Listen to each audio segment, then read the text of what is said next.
Bismillahirrahmanirrahim. Assalamualaikum warahmatullahi wabarakatuh.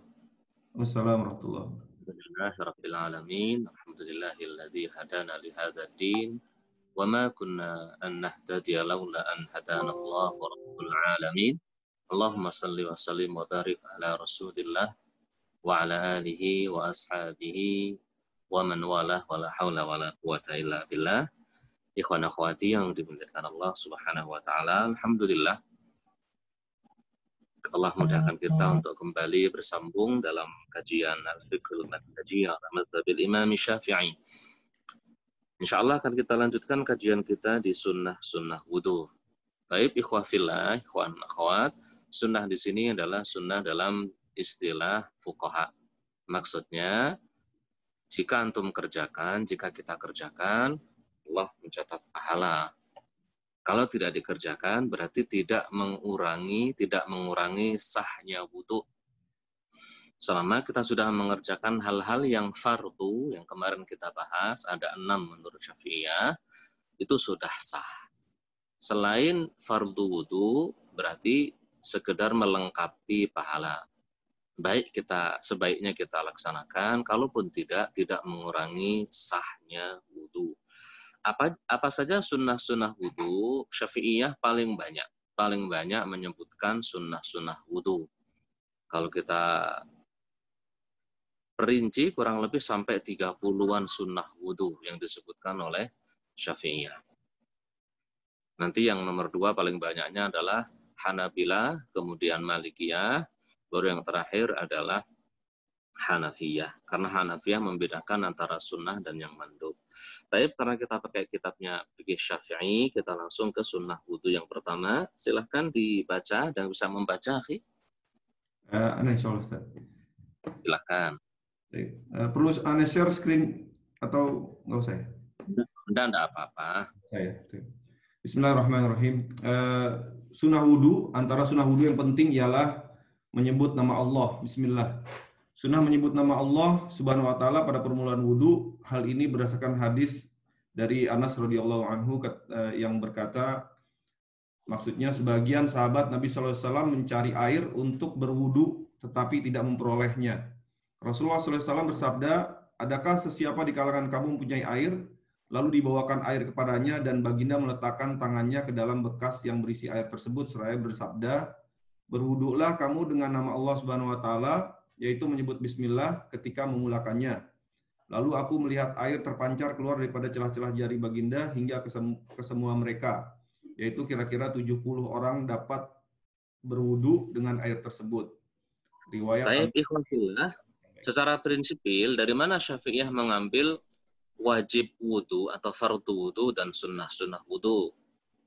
Nah, Syafi'iyah mengkompromikan antara ayat Al-Ma'idah, surat Al-Ma'idah yang menjadi sandaran kewajiban atau fardunya wudu, dikompromikan dengan hadis-hadis seperti riwayat Imam Baihaqi, juga sebagian ashabus sunan, yang menyebutkan ada seorang badui datang ke Rasulullah Shallallahu Alaihi Wasallam. Bertanya, ya Rasulullah, bagaimana aku berwudu? Bagaimana aku berwudu ya Rasulullah? Rasulullah SAW bersabda kepada si badui tersebut, tawaddo kama amarakallah, berwudulah sebagaimana Allah Subhanahu wa taala memerintahkanmu berwudu. Allah Subhanahu wa taala memerintahkan berwudu dengan surat Al-Maidah yang kemarin kita bahas. 6 perkara saja. Selebihnya tidak disebutkan dalam surat Al-Maidah ayat 6. Menggabungkan dengan hal ini, menggabungkan dengan semua sifat-sifat Rasulullah SAW, Rasulullah ketika mengajarkan wudu ada hal-hal yang tidak disebutkan dalam surat Al-Maidah. Nah, ketika mengajarkan ke seorang sahabat, Rasul cuma menyebutkan tawaddo kama amarakallah, berwudulah kamu sebagaimana Allah memerintahkan kamu, tata caranya maksudnya berwudu dalam surat Al-Maidah tadi. Maka semua hal yang dilakukan oleh Rasulullah SAW dan tidak disebutkan dalam ayat, hukumnya adalah sunnah. Hukumnya adalah sunnah. Seperti itu. Nah, yang pertama adalah terkait bismillah. Nah, bismillah ini bukan hanya Syafi'iyah yang mengatakan sunnah. Yang mengatakan sunnah jumhur ulama selain Hanabilah. Menurut Syafi'iyah, sunnah, begitu juga menurut Hanafiyah dan Malikiyah. Menurut Hanabilah, bismillah ini hukumnya wajib. Namun uniknya Imam Ahmad sendiri mengatakan tidak ada hadis sahih yang mewajibkan wudhu menggunakan bismillah, memulai wudhu dengan bismillah. Sebenarnya tidak ada seperti itu. Jadi karena memang tidak ada hadis yang mewajibkan untuk membaca bismillah ketika memulai wudhu, maka jumhur ulama tidak mewajibkannya. Mengapa disunahkan? Karena hadis-hadisnya, ya ini contohnya Rasulullah SAW pernah dalam riwayat Imam Nasai menyuruh para sahabat untuk berwudu. Tawaddu'u bismillah. Ayo berwudu di sini dengan baca bismillah. Akhirnya disunnahkan. Atau hadis-hadis yang lain, hadis general secara umum. Kullu amrin dibalin la yubda'u bi bismillah fahuwa aqta' au kama qala. Semua perkara baik yang tidak dimulai dengan bismillah, maka dia aqta', kurang, pahalanya berkurang, seperti itu. Paham insyaallah ya? Itu yang pertama. Jadi mayoritas ulama mengatakan bismillah ini hukumnya sunnah. Yang mewajibkan hanya Imam Ahmad bin Hambal. Yang kedua, silahkan. Yang kedua, membasuh dua belah tapak tangan sebanyak 3 kali sebelum memasukkannya ke dalam bekas air. Hal ini berdasarkan hadis dari Abdullah bin Zaid radhiyallahu anhu. Maksudnya ketika ditanya tentang wudhu Nabi SAW, lalu dia meminta air dalam bekas tembaga. Kemudian dia berwudhu untuk menunjukkan cara Nabi SAW berwudhu. Dia menuangkan air daripada bekas tersebut dan membasuh tangannya sebanyak 3 kali.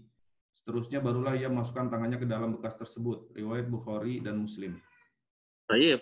Jadi yang kedua, membasuh. Jadi kedua telapak tangan ini dicuci dulu gitu. Batas sini ya, batas pergelangan sini dicuci dulu dengan air hingga bersih. Tujuannya apa? Dikhawatirkan kalau tangannya tidak bersih saja. Gitu. Seandainya tangan sudah bersih, ya tidak apa-apa. Enggak, langsung berwudu juga tidak apa-apa. Sunnahnya ini lebih kuat lagi kalau bangun tidur. Kalau bangun tidur itu lebih kuat lagi. Bahkan diperintahkan, sunnahnya muakkad.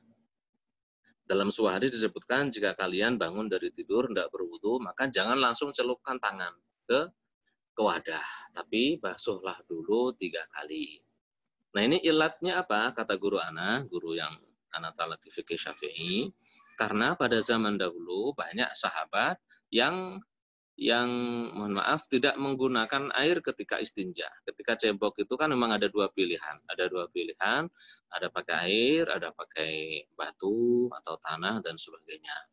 Nah, zaman dulu juga belum ada AC gitu ya. Kalau tidur juga biasa kepanasan atau apa. Dan bisa jadi kalau tidur tadi keringetan. Dan Rasul Shallallahu Alaihi Wasallam bersabda, kalian tidak tahu di mana tangan kalian itu berada saat tidur gitu. Nah, kalau namanya orang tidur kadang garuk-garuk juga, garuk-garuk. Nah, kalau pas garuk-garuk bagian bagian dubur gitu, ya kalau pas keringat nanti namanya keringetan nanti juga kena najisnya lagi. Meskipun ma'fu sebenarnya, Makanya disunahkan tetap mencuci tangan sebelum memulai wudhu. Itu yang kedua. Ini juga sepakat seluruh ulama sunnah. Yang ketiga, silahkan. Ketiga, bersugi maksudnya siwak ya? Bersiwak. Hal ini berdasarkan hadis daripada Abu Hurairah radhiyallahu anhu, Nabi SAW bersabda, kalaulah tidak karena membebankan umatku, aku akan perintahkan mereka bersiwak ya, pada setiap kali berwudu.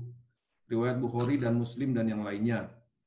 Ini juga sepakat mayoritas ulama disunahkan bersiwak dulu sebelum berwudu karena perintahnya memang perintah sunnah bukan perintah wujub, bukan perintah wajib. La'amartuhum bisiwak. Pasti aku perintahkan bersiwak seandainya tidak memberatkan, berarti minimalnya sunnah.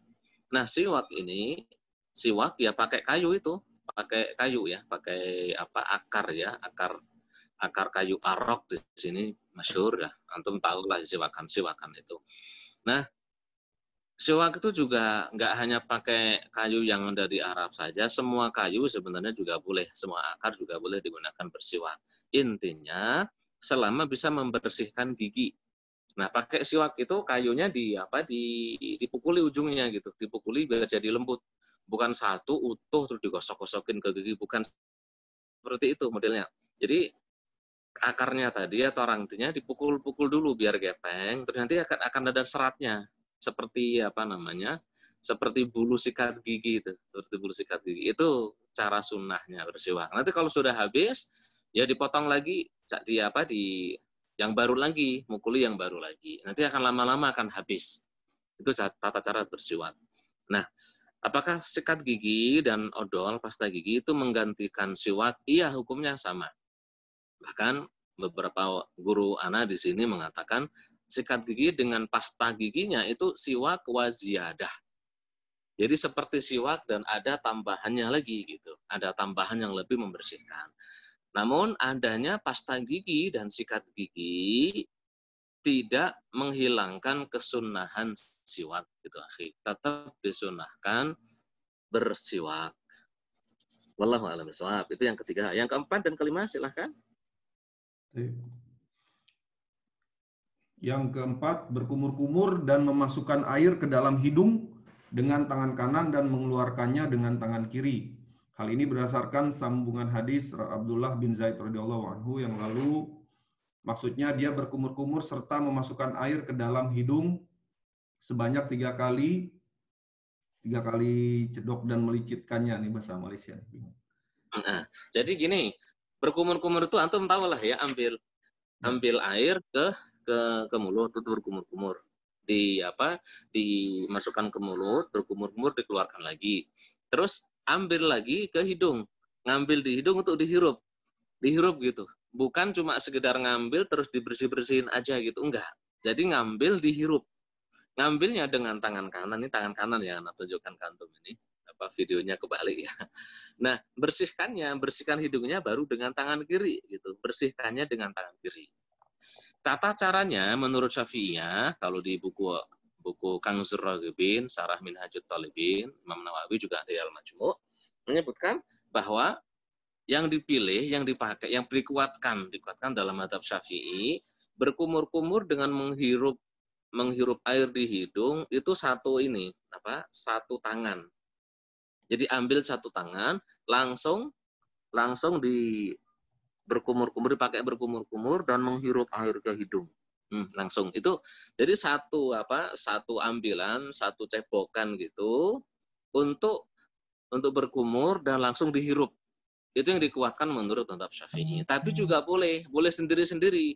Boleh pakai satu tangan, sini satu tangan, berkumur dulu, setelah selesai 3 kali, baru ambil lagi untuk hidung. Seperti itu. Boleh juga pakai 2 tangan, berkumur dulu, setelah itu baru ambil untuk hidung. Sama-sama warid, sama-sama sahih, tapi yang dikuatkan yang pertama tadi.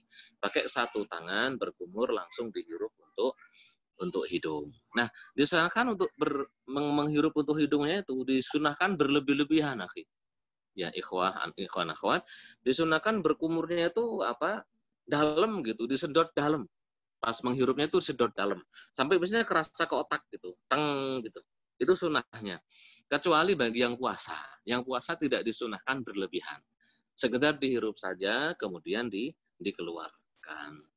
Itu sunnahnya. Wallahu a'lam, yang keempat dan kelima. Nah, berkumur-kumur dan menghirup air ke hidung, menurut jumhur ulama hukumnya sunnah, yang mewajibkan Imam Ahmad bin Hambal. Nah, biasanya ulama-ulama sini di Saudi Arabia, karena memang basic fikih mereka Hambali, mewajibkan juga. Menurut jumhur hukumnya sunnah. Paham ya? Yang keenam silahkan. Yang keenam, menyelati janggut yang tebal. Hal ini berdasarkan hadis daripada Anas radhiyallahu anhu, Rasulullah SAW mengambil secedok air dengan tapak tangan, lalu memasukkannya ke bawah tulang rahangnya dan menyelati janggutnya dengan air tersebut. Seraya bersabda, demikianlah Tuhanku memerintahkan aku melakukannya. Riwayat Abu Daud. Disunahkan kalau tebal ya, kalau kayak punya anak kan tipis ini, kalau tipis mah ya wajib kena semua ini. Kalau tebal itu nggak wajib kena semuanya yang di balik janggut itu. Tapi sunnah untuk dimasukkan dari bawah sini. Sunnah disunahkan seperti itu. Itu sepakat seluruh ulama sunnah. Yang ketujuh silahkan. Yang ketujuh, menyapu seluruh kepala. Hal ini berdasarkan sambungan hadis Abdullah bin Zaid radhiyallahu anhu yang lalu, maksudnya dia menyapu kepalanya dengan dua tangannya ke hadapan dan ke belakang, yaitu memulakan sapuan dengan kedua-dua belah telapak tangan pada bagian hadapan kepala, membawanya ke bagian tengkuk dan seterusnya berbalik semula ke bagian ke depan. Dari depan gini, dari depan ke belakang ini, terus dibalikin lagi. Nah, dari depan ke belakang terus dibalikin lagi. Itu sunnahnya sekali. Sekali sudah dapat semua sunnahnya menurut Hanafiyah dan Syafi'iyah. Nah, menurut Malikiyah dan Hanabilah, sangat mereka mewajibkan, terutama Hanabilah itu mewajibkan ya. Jumhur saya ingat tanah yang nggak mewajibkan, yang mewajibkan semuanya hanyalah Hanabilah. Ya afdolnya ya semuanya ajalah, semuanya aja dipakai biar khurujan minal khilaf, biar tidak ada yang mengatakan wudhu kita tidak sah.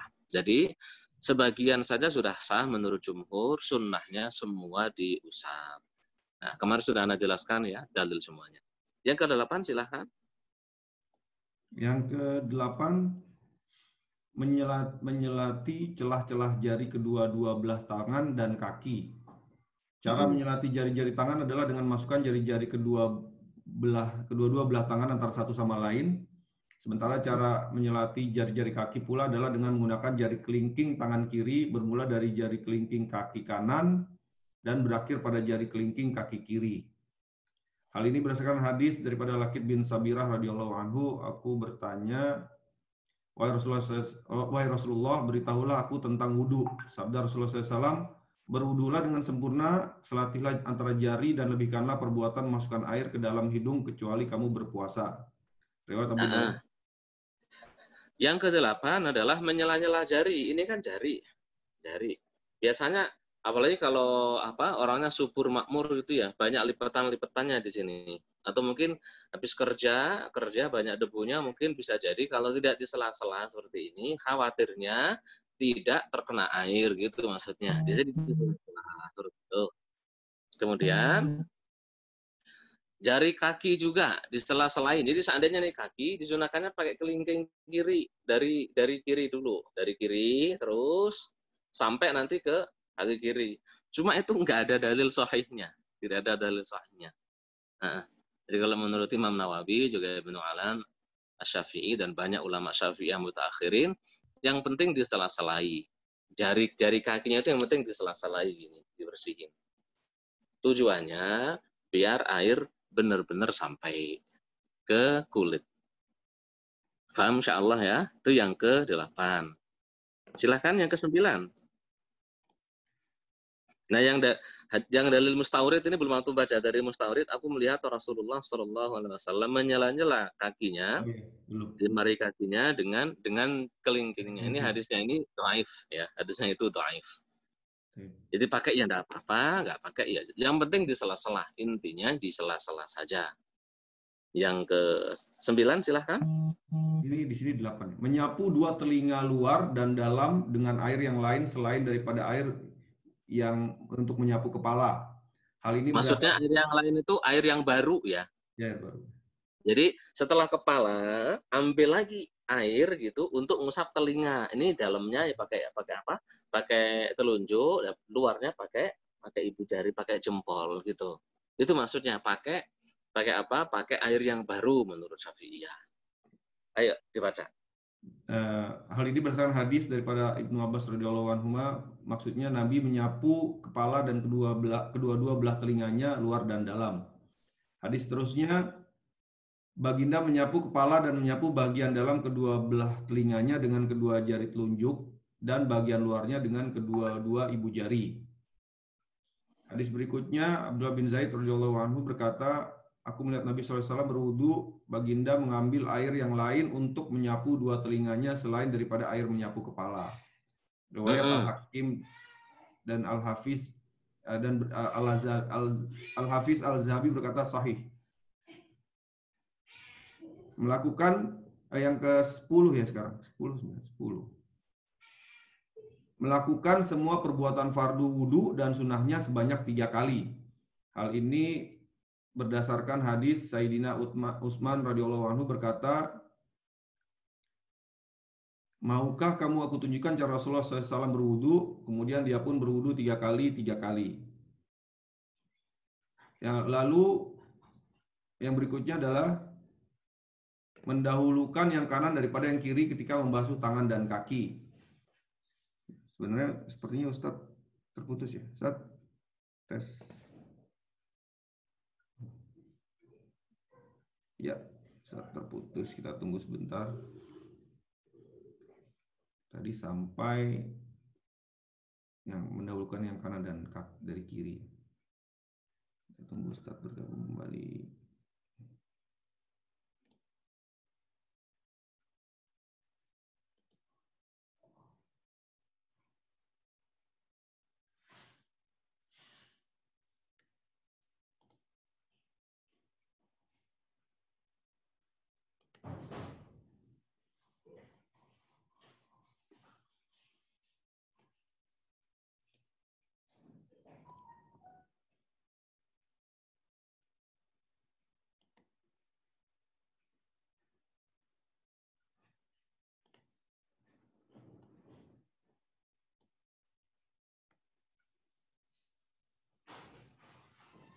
Silakan pertanyaan dituliskan di chat. Kita sudah memiliki 2 pertanyaan. Nanti kita bahas di akhir kajian. Sementara ini menunggu Ustadz. Sepertinya terputus. Nih masuk lagi.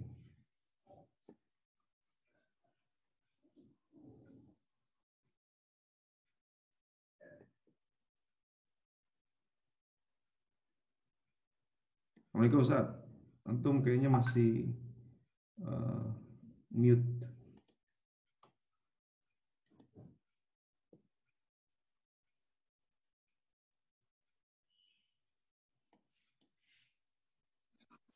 Tayyib.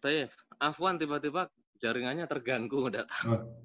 Ustadz, makanya tadi Anda kebanyakan nih kayaknya. Sudah sampai ke mendahulukan yang kanan daripada yang kiri. Ketika membasuh yang mana dan kaki. Yang 10 dulu ya, yang 10 membasuh anggota wudhu 3 kali.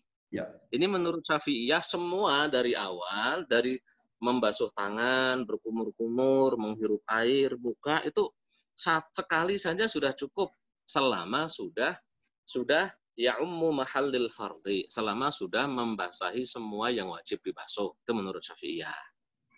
Gitu.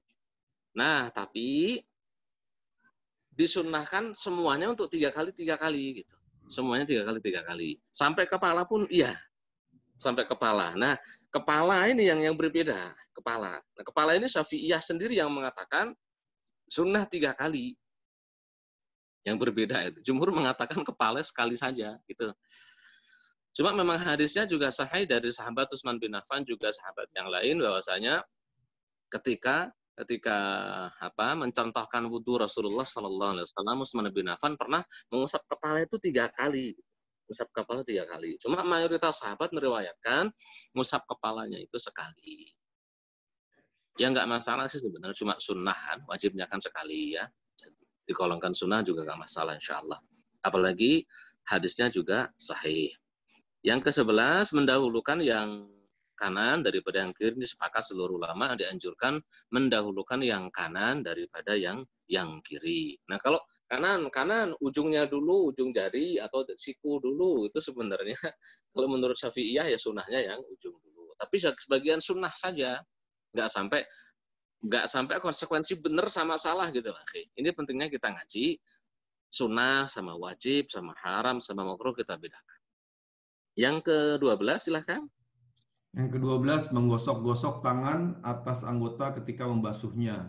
Hal ini berdasarkan hadis daripada Abdullah bin Zaid radhiyallahu anhu, Nabi SAW telah berwudu, baginda bersabda, beginilah caranya sambil menggosok-gosoknya.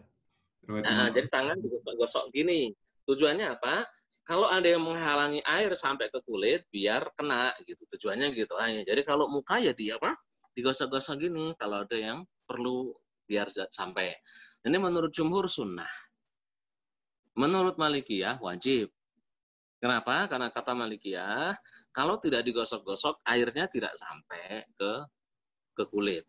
Menurut jumhur bisa saja kok tanpa digosok-gosok, air sudah sampai ke kulit. Jadi yang kuat sebenarnya menurut Anda pribadi, pendapatnya jumhur ulama, menggosok-gosok itu bagian dari sunnah. Yang ke-13, silahkan. 13 berturut-turut, membasuh semua anggota wudhu secara berturutan tanpa berhenti, yaitu membasuh anggota yang kedua sebelum anggota yang pertama kering karena mengikuti perbuatan Nabi SAW, sebagaimana yang dinyatakan dalam hadis-hadis yang lepas. Nggak dipotong-potong gitu ya, maksudnya langsung dikerjakan, berkesinambungan. Begitu berkumur-kumur ya langsung menghirup air, langsung cuci muka, nggak ditinggal pergi dulu, nggak ditinggal balas WA dulu, nggak ditinggal apa gitu. Batasannya mualat itu apa? Selama belum kering. Selama air yang di anggota tubuh kita butuh itu belum kering, masih dianggap sebagai mualat. Itu yang ke-13. Itu sunnah ittiba'an, sebagai bentuk mengikuti Rasulullah SAW.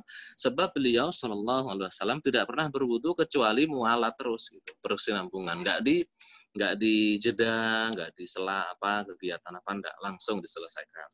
Yang ke-14.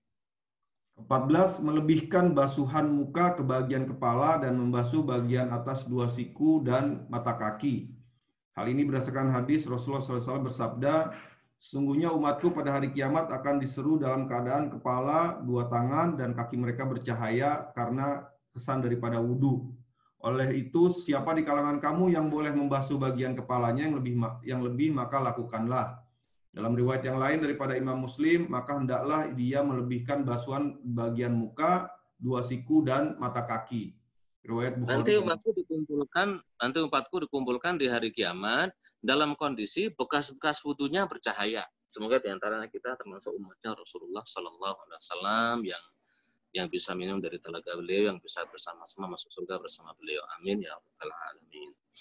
Nah, beliau bersabda, siapapun yang bisa menambahkan bekas wudunya tadi, maka lakukanlah. Fal yaf'al. Yang bisa menambahkan. Jadi kalau wajibnya dari sampai siku sini wajib ya, sampai sini, tambahin sampai sini gitu. Kalau mau ya sunnah sampai sini wajib gitu maksudnya. Kalau kaki sampai mata kaki, tambahin sampai pertengahan betis. Gitu. Ditambahin semuanya. Biar apa? Biar tambah cahaya wudunya. Itu menurut jumhur ulama disunnahkan. Yang tidak mensunnahkan Malikiyah. Kalau menurut Malikiyah, disuruh nambahin itu maksudnya disuruh tetap selalu berwudu biar semakin terang gitu. Kalau menurut jumhur tidak, memang disunahkan untuk nambahi basuhan biar cahayanya bertambah panjang. Itu yang nomor berapa? Yang nomor 14. Nah, jumhur ulama tidak mensunahkan nambahi di sini. Musab apa namanya ini? Tengkuk ya. Tengkuk. Ini jumhur ulama tidak mensunahkan kecuali Hanafiyah. Nah, Hanafiyah mensunahkan nambahi hurrah itu sampai ke sini gitu, ditambahi biar nanti juga bercahaya gitu. Cuma dalilnya itu wahin sekali gitu. Sangat lemah gitu, sangat lemah. Makanya menurut Imam Nawawi dianggap itu tidak disebut bid'ah, bahkan bid'ah yang mungkarah kata Imam Nawawi. Yang ke-15 silakan lagi. Bersederhana menggunakan air tanpa berlebih-lebihan dan tidak mubazir. Hal ini berdasarkan hadis daripada Anas radhiyallahu anhu, Nabi SAW berwudu dengan secupak air. Secupak itu satu mud. Satu mud 675 gram atau mililiter, 675-an mililiter, 600-an 70-an. Nah, itu berwudunya Rasulullah Shallallahu Alaihi Wasallam. Jadi disunahkan tidak berlebihan ketika berwudu. Kadang udah kerannya dibuka gede ya, mancurnya gede sekali gitu. Entah berapa menit juga butuhnya 5 menit gitu. Jadi jangan berlebihan ketika menggunakan air. Sunahkannya sedang-sedang saja. 1 mud itu cukup untuk Rasulullah Sallallahu Alaihi Wasallam. 1 mud itu kalau ada aqua air minum botol ya, air minum botol di sini 330-an mili kan ada ya. Itu kali 2, nah segitulah kurang lebih 1 mud. Atau air minum yang 1 rialan, Abu Rial 1 rialan itu 600-an kan itu ya, 600. Itu cukup lah untuk berwudu. Yang kecil 2. Yang ke-16 silahkan. Menghadap kiblat ketika berwudu, ini karena kiblat merupakan arah yang paling mulia. Karena kiblat memang tempat atau arah yang paling dimuliakan oleh Allah Subhanahu wa taala, maka berwudu pun disunnahkan menghadap kiblat. Nomor 17. 17, tidak bercakap-cakap ketika berwudu. Ini karena mengikut perbuatan Rasulullah SAW. Tidak ngobrol gitu, tidak ngobrol. Rasulullah SAW ketika berwudu tidak ngobrol. Disalami orang, nunggu dulu beliau berwudu, baru selesai wudu baru menjawab salamnya. Gitu maksudnya. Kalaupun menjawab salam ya tidak apa-apa. Atau jawab ada orang yang nanya, dijawab juga tidak apa-apa. Kalaupun bercakap-cakap juga nggak mengurangi sahnya wudu. Gitu. Makruh saja nanti karena sengaja meninggalkan yang sunnah. Yang ke-18. 18, tasyahud dan berdoa setelah selesai berwudu.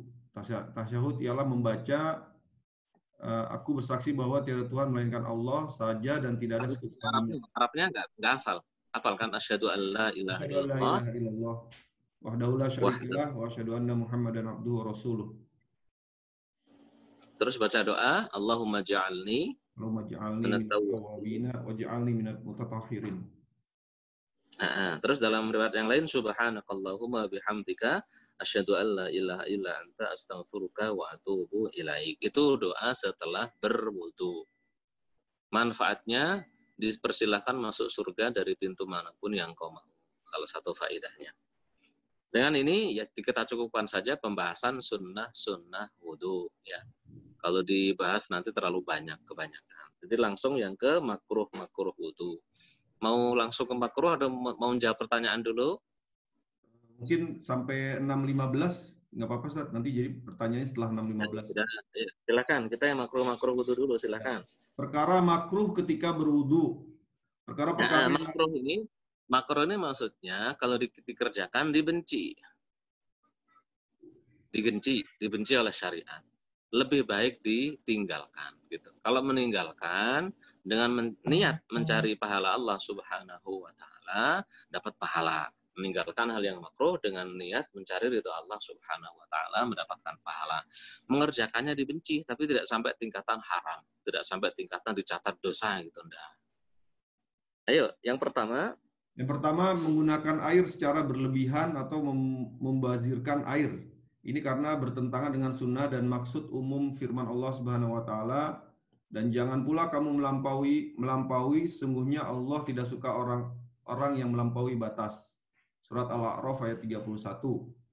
Berlebih-lebihan bermaksud melampaui had kesederhanaan yang biasa, dan hadis yang lain Rasulullah SAW bersabda, akan ada di kalangan umatku golongan yang melampaui ketika bersuci dan berdoa. Riwayat Abu Daud.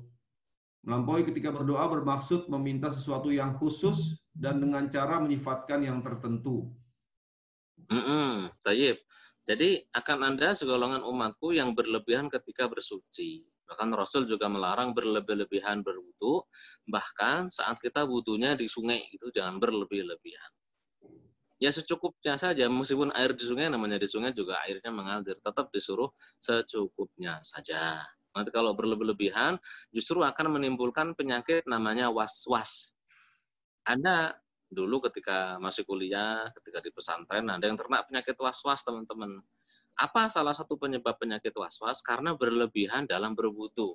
Udah basuh 3 kali itu masih merasa kurang, basuh lagi. Nanti kayaknya ada yang belum sempurna deh, dibasuh lagi sampai puluhan kali juga terus dibasuh lagi. Itu salah satu penyebabnya berlebihan ketika berwudu. Jadi hindarkan berlebihan. Kalau sudah 3 kali, yakin selama sudah kita semuanya udah kita basuh, pasti udah kena semuanya. Apalagi sudah kita gosok-gosok, udah kita salah-salahi semuanya. Udah, pasti udah kena semua. Tidak perlu lagi ditambah-tambahi.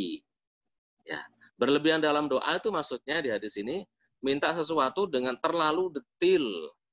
Jadi seandainya Basir gitu minta istri lagi gitu. Disifatinya terlalu detail, jumlah bulu matanya sekian gitu, jumlah alisnya sekian, yang alisnya menghadap ke sini, yang alisnya menghadap ke sini. Jadi terlalu detail ketika minta pada Allah Subhanahu wa taala. Itu juga termasuk berlebihan dalam berdoa. Yang kedua yang dimakruhkan dalam wudu, silahkan. Mendahulukan basuhan tangan dan kaki kiri daripada yang kanan. Ini karena berlawanan dengan perbuatan Rasulullah SAW. Kaidahnya, kalau sengaja menyelisih sunnah, hal-hal yang disunnahkan, bukan menyelisih Rasul, menyelisih hukum-hukum yang sifatnya sunnah, maka hukumnya makruh. Rasulullah Shallallahu Alaihi Wasallam mendahulukan yang kanan, kita mendahulukan yang kiri, berarti hukumnya makruh. Yang ketiga, mengelap anggota wudhu dengan tuala kecuali keuzuran karena sangat sejuk atau panas yang menyakitkan. Dengan tisu maksudnya ya. Mengelap anggota wudhu. Oh, dengan tisu ya, atau handuk gitu. Atau handuk ya. Atau panas yang menyakitkan sekiranya air masih ada pada anggota atau dikhawatiri anggota tersebut terkena najis atau debunya. Hal ini berdasarkan hadis Nabi SAW dibawakan tuala kepadanya tetapi baginda tidak mengelapnya. Jadi setelah itu Rasulullah SAW dibawakan handuk untuk ngelap bekas apa? Bekas wudhu. Sama Rasulullah tidak disentuh. Nah, Rasulullah tidak pakai handuk, tidak mengeringkan. Kita mengeringkan berarti menyelisihi yang dilakukan oleh Rasulullah SAW. Itu ilat, sebab yang pertama.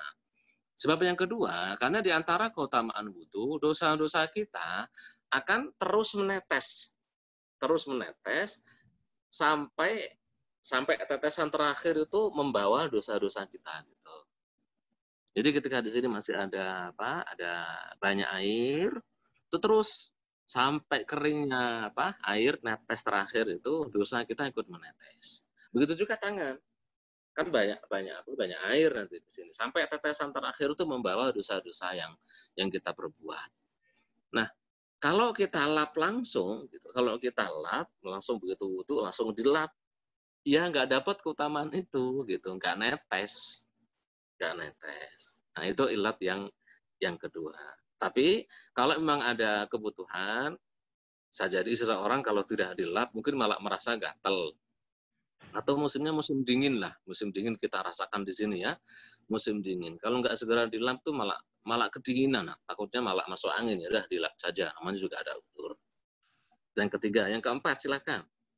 Yang keempat, menyimbah air ke muka karena perbuatan itu bertentangan dengan kemuliaan muka tersebut. Memukul-mukulkan maksudnya, jadi ditablokin, ini air ngambil diblok gitu.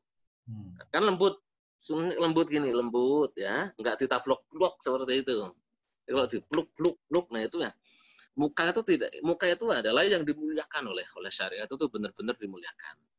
Suami pun seandainya dalam tahapan tertentu suami boleh mukul istri, tapi nggak boleh mukul muka sama sekali, mukul selain muka, karena muka itu dimuliakan oleh syariat. Makanya kalau kita berwudu dengan mukulkan air ke muka, hukumnya makruh.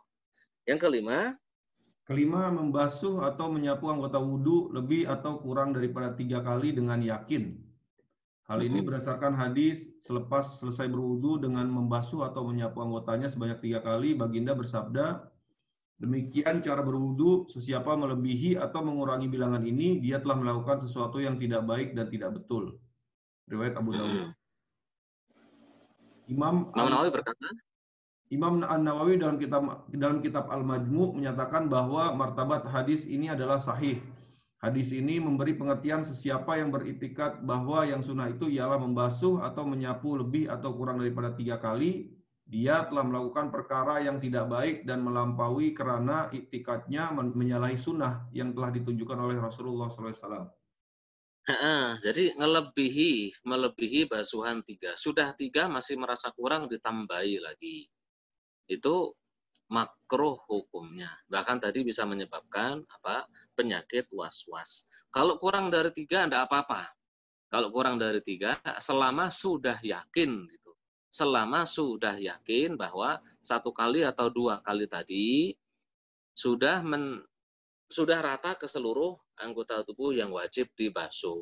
Itu sudah enggak masalah. Lah di sini kok disebutkan atau kurang. Kalau merasa kurang dari 3 dan merasa belum sempurna, baru masuk ke hadis ini. Itu maksudnya. Yang keenam, silahkan. Keenam, meminta bantuan orang lain membasuh anggota wudhunya tanpa uzur, karena ia melambangkan sifat takabur yang berlawanan dengan sifat kehambaan. Jadi seandainya basir gitu bisa wudhu sendiri, minta istrinya itu atau kalau pakai Syafi'i nggak sah nanti ya. Minta mungkin muridnya gitu atau bawahannya, juniornya untuk wudhu itu tangannya disuruh gosok-gosokin muridnya gitu. Ini mukaku gosok-gosokin orang lain gitu. Nah, kakinya disuruh gosokin orang lain. Nah, itu takabur gitu. Makanya makruh. Itu wudhu kita untuk beribadah, kenapa pakai minta tolong ke orang lain, kecuali dalam kondisi uzur. Maksudnya uzur yang mungkin sedang sakit atau sedang apa, maka tidak masalah. Yang ketujuh, melampaui berkumur dan memasukkan air ke dalam hidung bagi orang yang berpuasa, karena dikhawatiri air tersebut akan sampai ke halkum menyebabkan puasanya batal. Hal ini berdasarkan hadis sabda Rasulullah SAW, lebihkanlah perbuatan memasukkan air ke dalam hidung kecuali ketika kamu berpuasa. Dikiaskan juga berkumur dengan memasukkan air ke dalam hidung karena ia lebih utama. Jadi kalau sampai menghirup air atau berkumurnya berlebihan di waktu puasa, dan gara-gara dia berlebihan, ada air netes masuk ke rongga sini, atau ketelan gara-gara berlebihan. Ini sepakat hukumnya batal puasanya. Kalau berlebihan. Kalau tidak berlebihan, dia biasa saja, menghirup air biasa saja, berkumur biasa saja. Nanti secara tidak sengaja gitu, ada yang ketelan sedikit gitu. Ya kalau nelan sampai 1 tegukan ya berarti mas sengaja itu. Sedikit gitu, sedikit, ada yang masuk sedikit, tidak sengaja, itu tidak batal karena tidak berlebihan. Itu maksudnya. Wallahu a'lam bishawab. Dengan ini sudah selesai bahasan fardu, sunnah, dan makruhnya wudu. Tinggal kita bahas hal-hal yang membatalkan wudu apa saja, serta hal-hal yang diwajibkan berwudu sebelum melakukan ibadah apa saja. Ada pertanyaan? Silahkan. Oke. Ini ada 4 pertanyaan. Yang pertama, bagaimana dengan perempuan yang mengenakan hijab? Apakah harus mengusap kepala seluruhnya? Itu pertanyaan pertama. Taib, kalau pakai hijab, apakah boleh mengusap hijab saja? Ana belum pernah menemukan yang membolehkan perempuan mengusap hijab saja. Kalau mengusap imamah saja, imamah, udeng-udeng bahasa Ana, bahasa Jawa yang digubel-gubelin ini biasanya dilingkar-lingkarin di kepala gitu, itu ada mazhab yang masih membolehkan. Ada. Nah, berarti afdolnya, yang ahsannya, yang paling bagus bagaimana kalau perempuan sedang berhijab seperti itu, tangannya dimasukkan sedikit sini. Sedikit saja, udah masuk sedikit, ya sudah dibalikin lagi hijabnya, tinggal diteruskan ke hijabnya. Itu insya Allah semuanya mengatakan sah. Itu caranya. Yang kedua pertanyaannya? Kalau kita berwudu, bukan di tempat wudhu yang ada keran airnya, tapi pakai botol aqua. Seberapa banyak air yang minimal dipakai? Apakah cukup dituangkan sedikit-sedikit ke tangan, terus diusapkan merata ke bagian yang diharuskan, atau harus dialirkan airnya? Tidak ada batasan minimal. Atau tidak ada batasan maksimal juga. Tapi Rasulullah SAW berwudu biasanya 1 mud. Tadi yang saya bilang, kalau air yang abunus itu, yang setengah rialan itu 2. 600 sampai 700 mililiter. 670-an. Itu air yang biasa dipakai Rasulullah sekali berwudu. 670-an mililiter yang dipakai Rasulullah. Nah terus bagaimana? Apakah dituang dikit-dikit? Iya, dituang dikit-dikit sedikit, terus tuang dikit lagi untuk muka, tuang dikit lagi untuk kaki, tangan, dan seterusnya. Insya Allah cukup. Sering kok anak mempraktekkan, apalagi kalau perjalanan dari Riyadh ke Mekah, Riyadh ke Madinah, Madinah ke Mekah, Mekah ke Madinah, itu kadang ngantri gitu lah, kita butuh cepat, butuh pakai air di mobil kan banyak, ambil 1 atau 2 botol sudah cukup. Nah, tapi kalau terlalu sedikit, tolong diperhatikan jangan sampai merubah makna. Jadi untuk muka ini wajibnya ghuslu. Waslu itu secara bahasa sayalanul ma. Airnya harus mengalir gitu, akhi. Namanya membasuh itu ada air, kita basuhkan. Setelah itu asarnya airnya itu langsung ngalir. Di kulit kita tuh ngalir airnya. Nah, ada kadang ini enggak sedikit ana lihat ada jamaah umroh, jamaah haji itu bawa apa ya? Bawa ini mungkin seperti ini cuma seginilah. Ini segini. Ini botol minyak kayu putih gitu. Ada yang bawa kayak gini, isinya air, di atasnya tuh ada spraynya gitu. Jadi Ana pernah ketemu dengan salah seorang umroh gitu, katanya batal, Ana batal tak wudu dulu. Lah, wudu di mana? Tak bilang, ya di sini. Jadi cuma bawa apa? Botol nggak ada 200 mili kagak ada, ya seginilah kurang lebih 100-an mili gitu. Itu disemprot-semprot di tangan gitu, terus diusap-usap gitu, terus disemprot lagi ke tangannya. Anak di hati anak, lah ini yang ngajarin wudu tata caranya seperti ini siapa gitu. Itu tidak bisa karena mukanya jadinya tidak dibasuh. Itu mukanya jadinya diusap. Ya, padahal wajibnya muka itu dibasuh, tangan juga dibasuh. Seandainya antum pakai air mineral botol dituangin di sini kan penuh ini, penuh setangan, dibasuh ke sini itu masih basuh namanya. Kalau cuma disemprot-semprot kayak spray model seret-seret gitu, itu kan cuma diusap namanya, bukan dibasuh. Jadi seandainya antum bisa kurang dari 1 mud, silahkan. Tapi jangan merubah makna basuhan menjadi makna usapan. Yang boleh diusap itu hanya kepala atau sepatu jika antum pakai sepatu. Muka, tangan, kaki kalau nggak pakai sepatu wajibnya dibasuh. Tidak boleh diusap. Itu akhi ya. Allah alam bisawab. Ada lagi pertanyaan? Ya, ada 3 lagi nih. Beberapa waktu lalu pernah viral berwudu mengambil air dari gayung.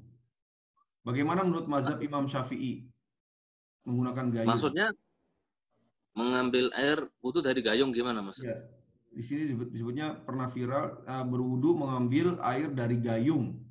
Maksudnya menggunakan gayung mungkin ya, ngambil air dia mungkin air di gayungnya gitu. Ya pakai Kalau gayung. air di gayungnya memang sunnahnya seperti itu. Jadi dari Abu Hurairah radhiallahu anhu, Rasulullah SAW bersabda, jangan kalian mandi pada air yang tenang gitu. Langsung nyemplung gitu jangan, kalau sedikit maksudnya. Terus Abu Hurairah ditanya, lah terus bagaimana ya Abu Hurairah mandinya? Ya tanawaluhu tanawulan, diambilin pakai gayung gitu. Jangan kita nyemplung ke bak mandi gitu. Maksudnya kalau sedikit, kalau gede mah kolam renang enggak apa-apa. Mungkin maksudnya Sandiaga Uno kali ya dulu yang ribut itu ya. Betul, Ustaz. Dibully katanya. Gara-gara berwudu kalau nggak salah satu gayung dicelupin tangannya ke situ. Bagaimana menurut mazhab Syafi'i? Menurut mazhab Syafi'i sah. Berwudu tangannya dimasukkan ke gayung itu sah. Selama tata caranya benar. Tata caranya benar gimana? Tangannya dibasuh dulu di luar, ya. Tangannya dibasuh dulu di luar. Jangan dibasuh di dalam gayung. Jadi gayungnya pakai dulu untuk basuh tangan di luar. Nah, setelah itu ambil. Ini tangan ini sebagai anggap kita gayung, ngambil air di gayung tadi. Ngambil, kemudian berkumur-kumur, terus mengeluarkan air kumuran tadi di luar, tidak dimasukkan ke gayung lagi. Itu maksudnya. Nah, kalau antum masukkan ke gayung lagi, jadinya mustakmal. Tidak boleh menurut Syafi'iyah. Nah, ketika antum ngambil lagi untuk muka, ambil lagi untuk muka gitu, pakai 2 tangan atau 1 tangan ngambil untuk muka. Nah, mencuci mukanya di luar gayung juga. Gayung di hadapan ini, di luar sini. Kalau antum balikin lagi ke gayung, jadinya airnya mustakmal juga. Seperti itu. Paham ya insya Allah? Ya. Ada lagi silahkan. Ustadz, kalau di luar habis wudhu bagian kaki dilap dengan tisu. Karena setelah itu pakai kaos kaki dan sepatu untuk menghindari bau karena basah di kaos kaki. Lalu ke tempat sholat. Apakah tidak mengikuti sunnah Rasulullah? Apakah seperti ini tidak mengikuti sunnah Rasulullah SAW dan tidak meluluhkan dosa juga? Itu ada hajat ya, ada kepentingan, ada sebabnya, ada hajat atau ada kepentingan, keperluan nggak masalah insya Allah. Tadi kan mengusap anggota yang dibasuh dari wudu itu hukumnya makruh kalau tidak ada hajat, kalau tidak ada kepentingan. Kalau langsung dipakein kaos kaki memang bau gitu. akhi. Nanti justru baunya malah menyakiti orang lain kan ya. Kalau nggak diulap, nggak disap, nggak diusap pakai anduk atau pakai tisu, nanti kalau kakinya terus basah, baunya kemana-mana justru menyakiti orang lain. Jadi tidak apa-apa, tidak termasuk makruh karena ada sebabnya. Yang terakhir, pertanyaan terakhir, apakah menggunakan air mineral yang beli di Bakolah atau supermarket dibolehkan untuk berwudu? Air mineral yang kita beli di Ya supermarket. boleh, akhi. Air mineral itu air suci kan? Ya. Nah, air mineral itu air suci. Air mineral, bahkan air ada yang udah antum rebus, udah masak ya, udah matang, tinggal jadi air minum gitu. Boleh-boleh saja. Nanti khilaf itu di air zam-zam. Boleh enggak pakai wudu? Ada yang mengatakan boleh karena untuk tabaruk dengan air zam-zam. Ada yang mengatakan tidak boleh, katanya menyalahi kemuliaan air zam-zam. Air zam-zam untuk diminum kok dipakai berwudu. Itu aja yang khilaf. Kalau selainnya, selama airnya tadi suci, airnya suci, itu boleh saja. Dan air ya, bukan teh, bukan jus, bukan kopi, bukan Coca-Cola gitu. Kalau yang untuk pakai Coca-Cola ya itu enggak. Bukan air kalau menurut Syafi'iyah. Itu udah namanya jus, sudah minuman. Meskipun masih bening bentuknya. Wallahu a'lam bishawab. Ya, itu pertanyaan udah cukup, Ustaz. Ada lagi yang mau interaktif atau mau kita lanjut atau cukup? Sepertinya ini ada banyak yang membatalkan wudhu. Waktu kita udah cukup nih, 3 menit lagi habis. Mungkin ada pertanyaan lagi, kami persilahkan Ya. pada jemaah lain. Bisa langsung juga, tinggal raise hand, atau langsung nanti kita unmute. Atau silakan. Silakan, akhi. Wah. Kalau tidak ada,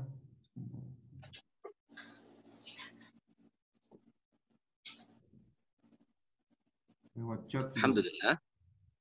Sudah. Sepertinya tidak ada, Ustaz. Alhamdulillah. Masya Allah ya, antum ngajinya cuma sebentar sekali.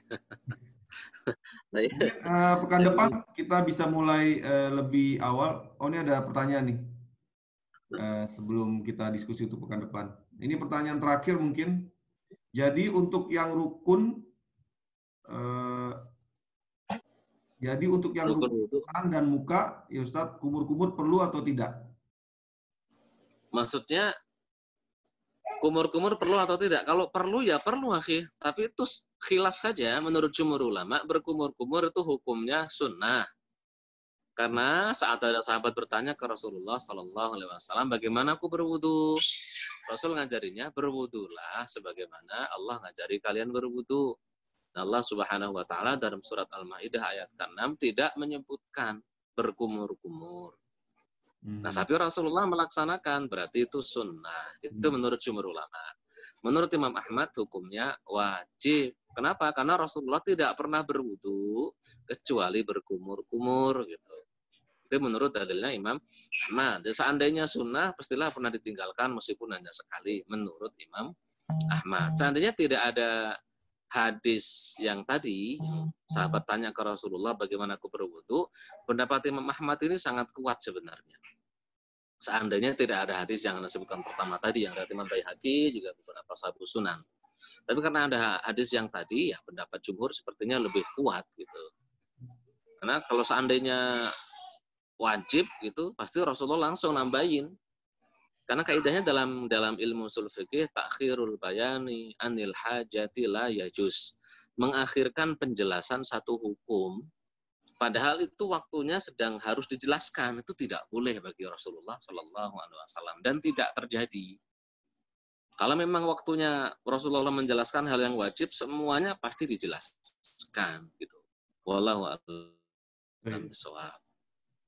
Baik, insyaallah cukup ya. Sudah. Mungkin pekan depan kita bisa mulai lebih awal pukul 5, jadi kita bisa tepat waktu untuk sebelum sholat maghrib, insyaallah. Nanti kita boleh. Baik, anak cukupkan dari awal sampai akhir, ada salah dari anak pribadi, ada benar dari Allah Subhanahu Wa Taala. Semoga menjadi ilmu yang bermanfaat. Wallahul muwaffiq ila aqwamit thoriq wa na'fu minkum. Assalamualaikum warahmatullahi wabarakatuh. Waalaikumsalam warahmatullahi wabarakatuh. Waalaikumsalam warahmatullahi wabarakatuh. Waalaikumsalam warahmatullahi wabarakatuh. Jazakumullah khairan pada para jamaah sekalian. Kita tutup saja kajian kita sore ini dengan doa penutup majelis. Subhanakallahumma wa bihamdika asyhadu an la ilaha illa anta astaghfiruka wa atubu ilaik. Baik.